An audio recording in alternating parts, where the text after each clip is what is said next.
Hey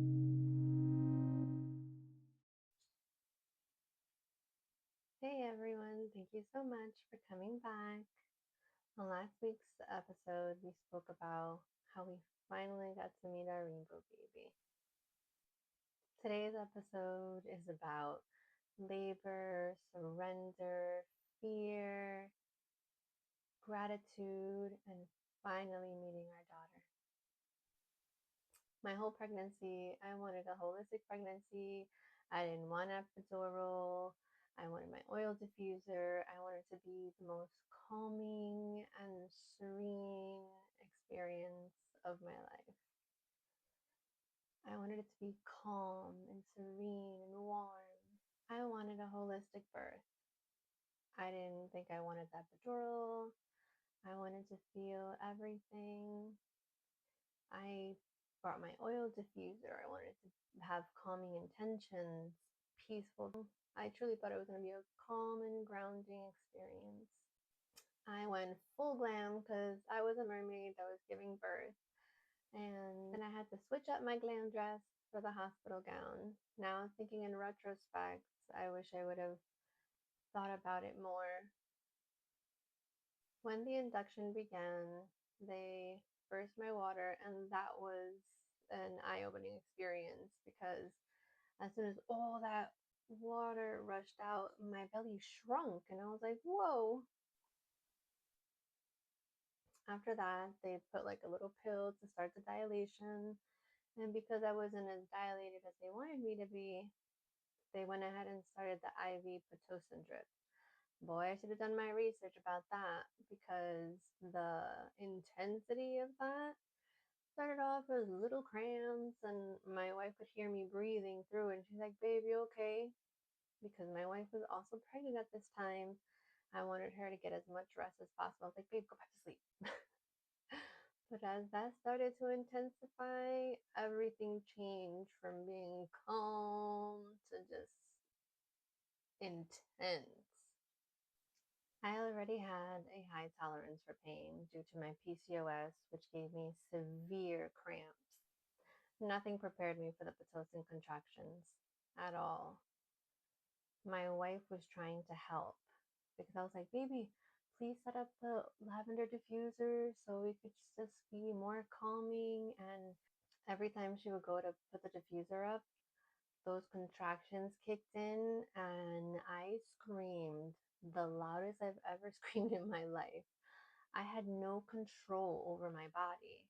Those screams would just take over me. My mom even tried to help me hone in and focus. She was like, "Baby, hold on to these crystals, look into my eyes." And all I could say was, "Mommy, I can't." It was intense. Pitocin is not like the contractions you would normally do if you were giving birth naturally.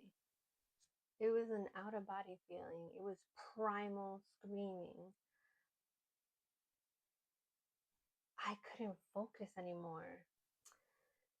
Before everything started, the anesthesiologist came in and he was explaining everything that would happen if I decided to do the epidural. And in my mind, I was like, "Oh, no, no, no. I decided to do a natural birth and I'm sticking to it. Nothing can change my mind." And he just looked at me. "I'm just going to read it to you just in case." I kept insisting, "I'm going to do this naturally."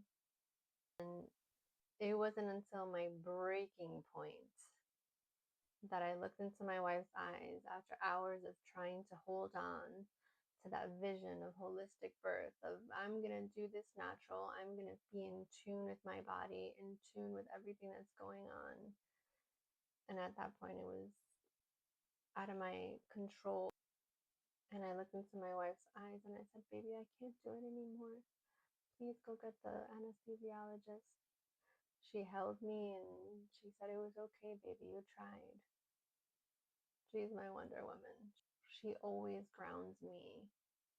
I'm always so thankful for my wife. It was the emotional realization that it was bigger than my plans.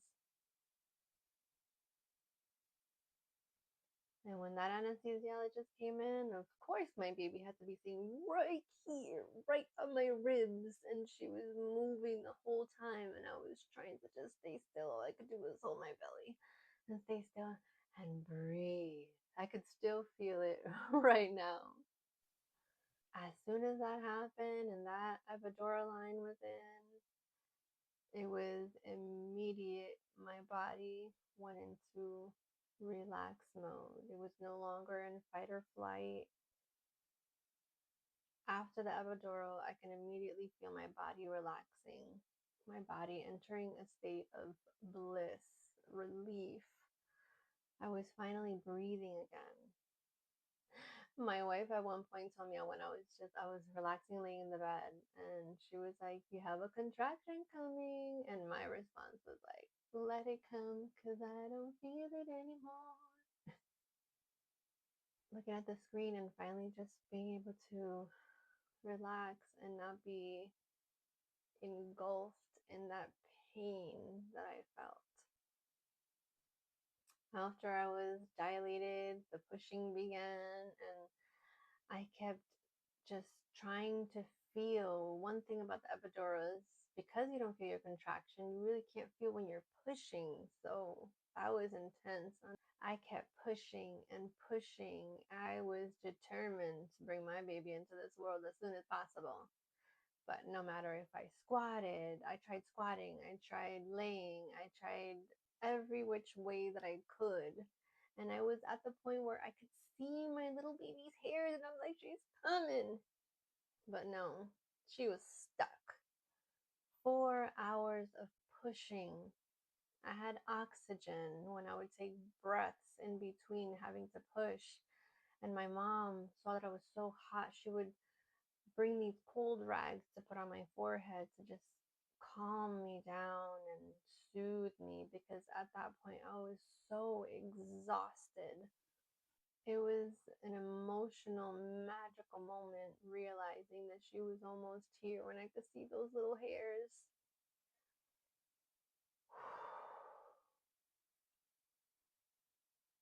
All of a sudden, all I remember hearing was the baby's heart rate is dropping. My entire world was collapsing hearing those words after the journey that we went through of being in fear until I saw her on the sonogram. Now, having that fear that something was going on with her. I was rushed into the operating room for an emergency C-section. They were doing everything so quickly that they didn't even tie my arms down. And I just felt such anxiety, because that's one thing I did not want. I did not want a C-section. Because I suffer from anxiety, I thought that that would be the worst case scenario for me and my body. And for some reason, thank God, that day I was able to keep calm through it all, just focusing on my breathing, because I was on that table and my body was literally flopping like a fish because my baby was stuck. My wife said they were on there with the doctor on the table, and he was just pulling and pulling. And I'm so grateful that nothing happened to my baby, because I cannot imagine that sight that my wife saw. And once they pulled her out, my wife said that they had to do CPR. And I guess I was just so honed in on just trying to keep relaxed that I didn't realize that. And when we heard her cry, it was such a sense of relief. I was so thankful to God, the universe, everyone that was a part of bringing her into this world safely. When they brought her next to my cheek, all I could continue to say was, "Mommy loves you so much. Mommy loves you so much." I kept repeating those words. I couldn't believe that I was finally seeing her, that we were finally meeting our rainbow baby. After the loss, after the fear, after the waiting, the injections, the appointments, I remember telling my wife, "Don't you take your eyes off of her. Don't let anybody take her. You follow her wherever she goes in the hospital." Once they checked her and they brought her back, I did skin to skin, and I was trying to feed her for the first time. I was remember just kept thinking, I was like, my baby's been out of my womb for like an hour and a half. I know she's hungry. The first latch was so magical, so grounding, so calming. Just looking at her was the greatest feeling. No matter through the exhaustion, I was just happy to have our baby. The reality versus the plan, the things that didn't go as expected, the emergency C-section, the birth plan changing. I had spoken to my wife about wanting to keep my placenta, to make pills, and to plant a tree. When everything was going on in the operating room, my wife was like, "Babe, you want the placenta?" I was like, I just wanted to stitch me up. I want to get out of here. And I realized we always think about packing the bag, packing the clothes for the baby, the essentials, but I didn't really think about. I would have preferred to just wear a sports bra and be free. Sometimes giving birth teaches you surrender more than control. There was a few things I would have done differently, but I take that as a lesson. How I'll advise my daughters if they choose, they want a family, on things to make it smoother, more comfortable, more calming. I remember the first time my wife changed a diaper. It was so cute. Our baby was so little.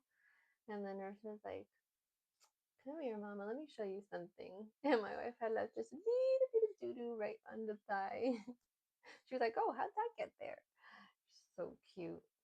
My wife was always the best supporter. Even she's pregnant and creating life within her. And she is so graceful and loving.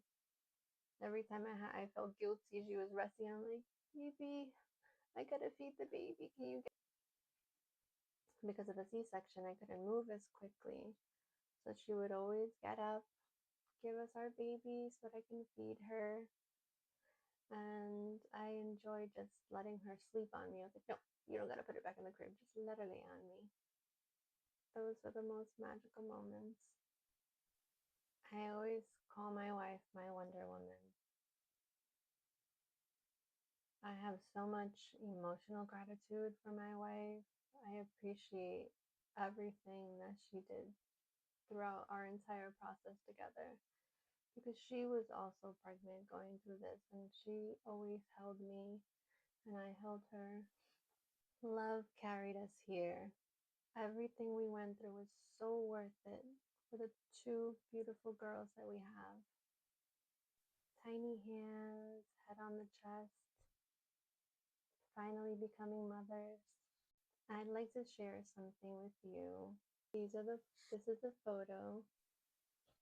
Every needle, every injection, every appointment, every fear, every ounce of hope carried us here to our daughters. While we were learning to become mothers to our rainbow baby, another journey was already beginning. Thank you so much for holding space, sending you so much love.